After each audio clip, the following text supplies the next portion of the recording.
Menyesal terjun ke politik, Sandiaga Uno himbau pengusaha lain jangan ikutan.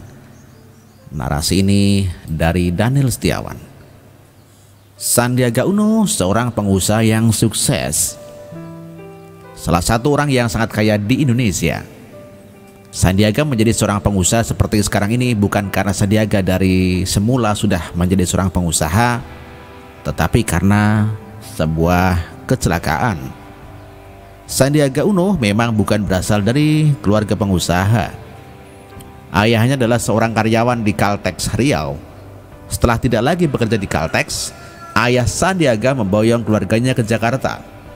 Namun Sandiaga Uno juga bukan dari keluarga yang tidak mampu.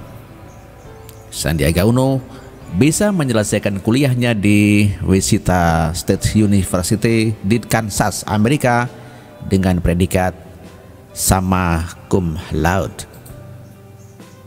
Dengan meniti karir di Bank Suma milik William Suryajaya, karir Sandiaga Uno semakin moncer.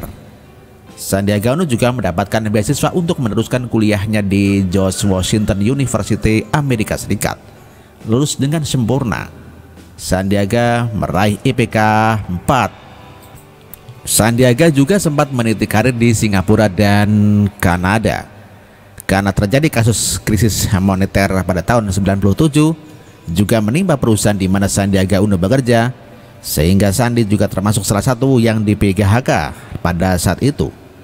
Sandi kemudian kembali ke Indonesia.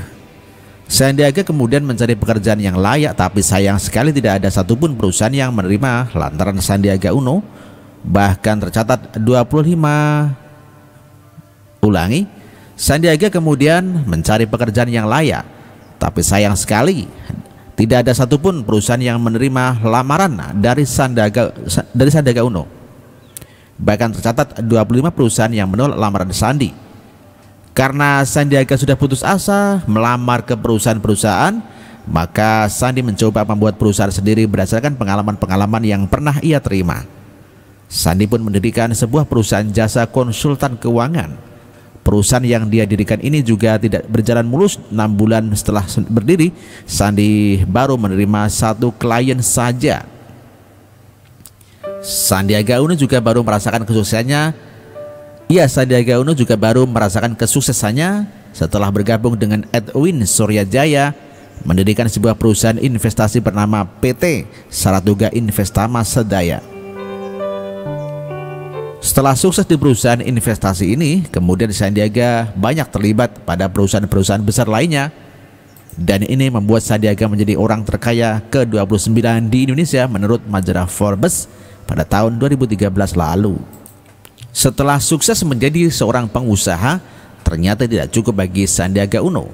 Sandi pun mulai terjun ke politik dengan bergabung ke Partai Gerindra pimpinan Prabowo Subianto. Sandiaga Uno yang semula digadang-gadang menjadi calon gubernur DKI Jakarta tersebut akhirnya harus menyerahkan posisi tersebut kepada Anies Baswedan, dan Sandi rela cuma mendapatkan posisi sebagai wakil gubernur DKI Jakarta. Padahal sebelum pendaftaran pencalonan gubernur DKI Jakarta sudah terjun langsung ke lapangan untuk menjual dirinya kepada publik. Dana yang diperlukan untuk sosialisasi pencalonan sebagai gubernur DKI tersebut mencapai puluhan miliar rupiah, dan dana itu menjadi sia-sia ketika pada saat pendaftaran calon gubernur tiba, Sandi hanya mendapatkan posisi sebagai wakil gubernur saja.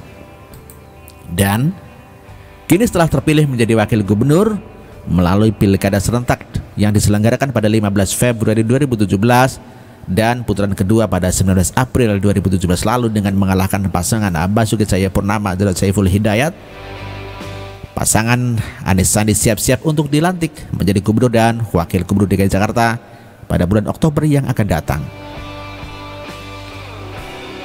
Setelah Sandiaga Uno menjadi seorang politikus yang berhasil menjadi gubernur DKI, Sandi kemudian mengimbau kepada para pengusaha untuk tidak terjun ke politik, karena menurut Sandi yang menjadi politikus itu sudah terlalu banyak dan negeri ini lebih membutuhkan wirausahaan daripada politikus. Dunia usaha khususnya di negeri ini sangat butuh wirausahaan, apalagi yang jadi politisi sudah terlalu banyak. Ujarnya di setelah menjadi pembicara di ngaji bisnis bareng Sandiaga Uno di Masjid Al-Akbar Surabaya pada hari Minggu 11 Juni 2017, seperti dikutip dari Antara. Pernyataan Sandi ini seakan-akan mengejek dirinya sendiri jika Sandiaga Uno itu merasa bahwa pengusaha sangat diperlukan di negeri ini. Kenapa justru Sandiaga Uno malah terjun ke politik? Kata Sandiaga merasa bahwa jumlah politikus di negeri ini sudah terlalu banyak. Kenapa Sandiaga Uno justru terjun ke dunia politik? Bukanlah lebih baik Sandiaga Uno tetap menjadi seorang pengusaha yang sangat dibutuhkan oleh negeri ini? Sandiaga Uno ternyata hanya bisa menghibur kepada orang lain tetapi tidak untuk dirinya sendiri. Sandiaga seperti kacang yang lupa kulitnya, menganjurkan kepada orang lain untuk tetap menjadi pengusaha, padahal dirinya sendiri juga sudah menjelma menjadi seorang politisi. Atau mungkinkah Sandiaga Uno sendiri menyesal telah terjun ke politik, sehingga dia mengharap pengusaha lainnya untuk tidak ikut-ikutan terjun ke dunia politik karena politik memerlukan dana yang cukup besar, sedangkan balik modalnya belum ketahuan. Kok saya jadi ngeluh?